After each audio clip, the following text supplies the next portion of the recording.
Ce PSG mérite de gagner la Ligue des Champions, on va voir tout ça dans cette vidéo. Salut à tous les gars, c'est Azial. Aujourd'hui on se retrouve pour une nouvelle vidéo sur l'actualité du Paris Saint-Germain avec notamment une belle déclaration de Wayne Rooney, l'ancien joueur de Manchester United, l'ancien international anglais. D'ailleurs Wayne Rooney quand même sacré joueur. Avec le recul c'est vrai que il est peut-être un petit peu...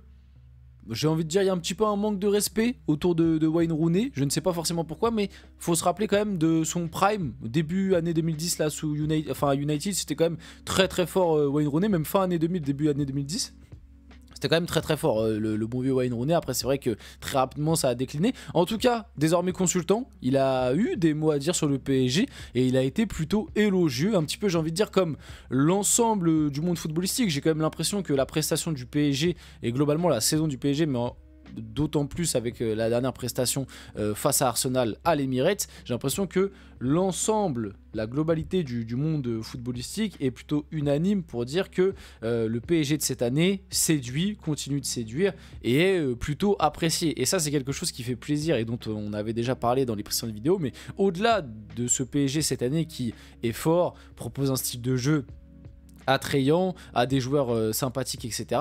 Au-delà de tout ça, le truc qui fait plaisir cette année en tant que supporter du PSG, c'est que, enfin, tout ça c'est important, mais le truc qui rajoute en plus quelque chose à tout ça, c'est que cette équipe est aimée même par des mecs qui sont pas supporters du PSG. Et ça, c'est la première fois de l'ère QSI qu'une équipe, et même depuis un long moment, j'ai envie de vous dire, parce que les années 2000, c'était pas forcément tout le temps ça, mais c'est la première fois en tout cas de l'ère QSI qu'on a un PSG qui est apprécié par l'ensemble de l'Europe, tu vois, par les amateurs de foot en général, même d'ailleurs certains qui de base détestent le PSG. Il y a certaines personnes qui de base détestaient le PSG qui cette année apprécient les regarder, apprécient les voir jouer, apprécient Luis Enrique, apprécient le jeu, apprécient certains joueurs de cette équipe, et tout ça honnêtement ça fait extrêmement plaisir et c'est mérité en plus.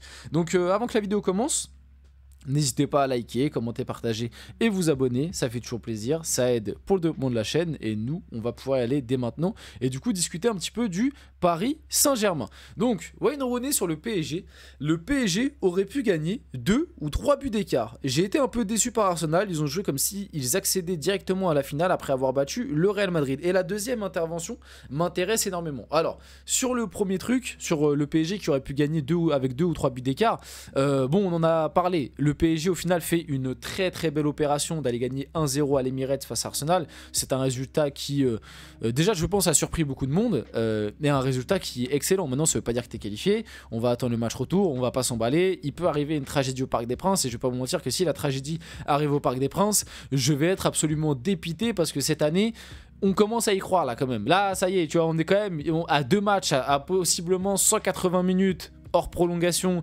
de remporter avec des champions. Je pense que petit à petit dans la commune du PSG on commence un petit peu tous à y croire. Le problème c'est qu'on a quand même ces vieux démons, même si on sait que cette année le PSG a changé, que c'est un nouveau PSG, on a quand même ces vieux démons, tu vois, qui viennent un peu toquer à notre porte, qui viennent un peu chuchoter à notre oreille et nous dire c'est le PSG. Et le PSG, une année en Ligue des Champions sans que le PSG se fasse un gros caca culotte, ça n'existe pas. Voilà, j'ai l'impression que c'est un peu ça le dicton, tu ne peux pas passer une année en Ligue des Champions sans que le PSG fasse un moment caca culotte. Alors est-ce que ce sera sur cette demi-finale retour, est-ce que ce sera en finale, ou est-ce que enfin on arrivera à passer ce truc et ça n'arrivera pas et le PSG la remportera? L'avenir nous le dira, voilà, l'avenir nous le dira, mais oui, du coup on commence un petit peu à y croire, et par rapport à ce match aller, gagner 1-0 c'est un très bon résultat. Moi je vous l'avais dit de toute façon, un match nul déjà ça m'allait très bien. Même voir perdre 1-0, je me disais que c'était pas insurmontable. Et au final, c'est toi qui gagne 1-0. Donc tu prends une très belle option. Maintenant, il ne faut pas enterrer Arsenal pour le match retour. Et sur ils auraient pu gagner 2 ou 3 buts d'écart. On en a parlé. Le PSG peut avoir des regrets, comme d'ailleurs Arsenal peut aussi avoir des regrets, parce que du côté des Gunners on peut très bien se dire bah peut-être que le match nul était le résultat le plus adéquat parce qu'ils ont quand même eu 2 grosses occasions sorties par Donnarumma, mais en même temps le PSG en fin de match a eu aussi 2 énormes occasions où tu peux te dire ah t'aurais pu mettre le 2 voire même le 3-0 et boucler la double confrontation ou quasiment la boucler, enfin en tout cas prendre une avance incroyable. Tu gagnes 2-3-0 à l'Emirates. Bon, t'as quand même un sacré match là, voilà. Donc par rapport à ça, voilà, il n'y a pas de science exacte pour moi. Le PSG, oui, aurait pu gagner 2 ou 3 buts d'écart comme Arsenal aurait pu égaliser. Donc finalement le 1-0, j'ai envie de dire, contente un peu tout le monde. Et moi, ça me va déjà très bien qu'on ait gagné 1-0 là-bas, même si 2 ou 3-0, bien évidemment, j'aurais pris.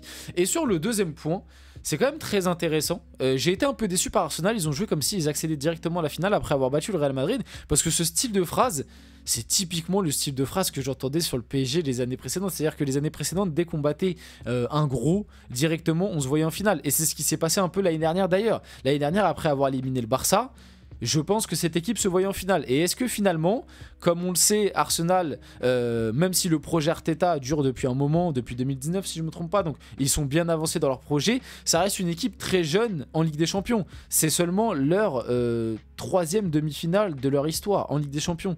C'était seulement leur 3e demi-finale. Alors que nous, sur les 6 dernières années, on en a fait 4.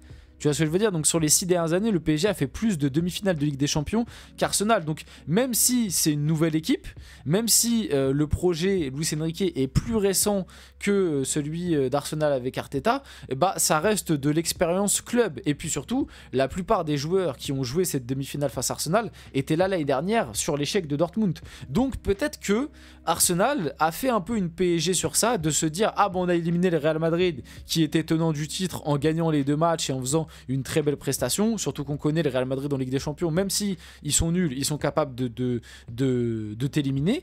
Et bah peut-être que Arsenal inconsciemment s'est déjà vu un peu trop beau et directement en finale, un peu comme nous le PSG l'année dernière quand on a joué Dortmund après avoir éliminé le Barça, on se voyait déjà en finale, surtout que même scénario, le Dortmund l'année dernière, on les avait battus en poule.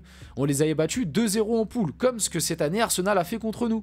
Donc finalement, le scénario de cette année est peut-être Arsenal est peut-être en train de vivre ce que le PSG a vécu l'année dernière. Et du coup, bah, j'espère que le PSG fera ce que Dortmund a fait, donc se qualifier. J'espère qu'en finale, ce sera un scénario différent, parce que les dernières en finale, Dortmund perd. Mais vous avez compris un peu la vibe. Et du coup aussi sur la question, est-ce que finalement ce PSG cette année ne mériterait pas de remporter la LDC? Bon, moi en tant que supporter j'ai envie de vous répondre oui. Maintenant le Barça mériterait aussi, Arsenal fait une très belle saison et pourrait, l'Inter aussi par rapport au projet Inzaghi. Voilà, en vrai on a 4 excellentes équipes cette année, 4 équipes qui méritent. Mais pour tout ce qu'on a vécu les gars, honnêtement, ce PSG est tellement attachant, etc. Il y a tellement un truc qui se dégage de cette équipe que finalement, est-ce que cette année, le PSG mériterait pas enfin d'aller la chercher?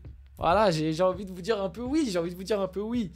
Par rapport à Ousmane Dembélé, les nouvelles concernant la sortie d'Ousmane Dembélé sont rassurantes après le match. En zone mixte, Achraf Hakimi a également rassuré sur l'état de santé de son coéquipier. On a même eu quelques nouvelles infos. Donc c'est bien un étirement, si je me rappelle bien, un étirement de l'ischio-jambier, donc ça évolue positivement. Maintenant il y a encore toujours un doute sur sa présence mercredi, on verra. Moi plus le temps passe, plus j'ai l'impression qu'il ne démarrera pas titulaire. Il sera présent je pense, mais je pense pas qu'il va démarrer titulaire. Je pense qu'il rentrera en cours de jeu, soit à la mi-temps, soit à la 60e en fonction du résultat et de comment le match se passe. Mais moi je vois bien un scénario un peu comme face à Manchester City où on a un Dembélé qui rentre à la mi-temps. Donc on va suivre ça de près. Le temps de réaction 0,44 secondes, distance avec le ballon 9,51 m.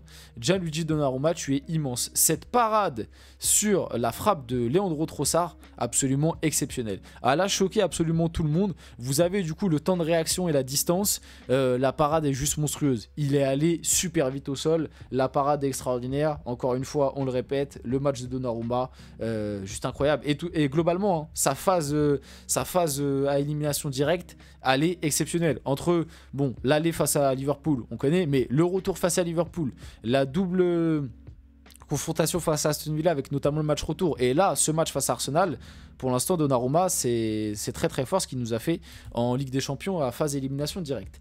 Petite info par rapport à la présence dans les tribunes, le Premier ministre britannique, Keir Starmer, a assuré à Nasser Al-Khelaifi sa présence au Parc des Princes pour PSG Arsenal ce mercredi. Rien ne dit encore si Emmanuel Macron sera présent au stade pour accueillir l'homme d'État anglais et apporter son soutien aux Rouges et Bleus. Bon, on le sait, après, Macron, c'est un Marseillais, mais par rapport à la politique. On sait qu'il est très proche de Nasser Al-Khelaifi et du Paris Saint-Germain. Donc il y aurait possiblement la présence de Macron au stade mercredi pour la demi-finale. On aura un derby PSG-PFC en Ligue 1 la saison prochaine, on a hâte, parce que oui, je sais pas si vous avez vu l'info passer ou vous suivez un peu la Ligue 2, mais c'est désormais officiel, le PFC va monter en Ligue 1 la saison prochaine et du coup, on va avoir pour la première fois de l'histoire en Ligue 1 un derby parisien. Et oui, ça n'était jamais arrivé, c'est la première fois dans l'histoire, en tout cas si je me trompe pas, mais il me semble que c'est la première fois dans l'histoire qu'on va avoir un derby parisien en Ligue 1. Donc on va avoir un PSG-PFC et en plus le truc qui est complètement dingue, c'est que le stade Jean-Bouin, là où va évoluer le PFC l'année prochaine et le Parc des Princes sont collés. Donc voilà, ça va être un derby vraiment très proche parce que je crois que la distance c'est une rue et c'est 40 mètres du coup la distance entre les deux stades. On finit la vidéo là-dessus, j'espère que cette vidéo vous a plu, si c'est le cas n'hésitez pas à liker, commenter, partager et vous abonner les gars, c'était Azial, on se retrouve très rapidement pour une prochaine vidéo.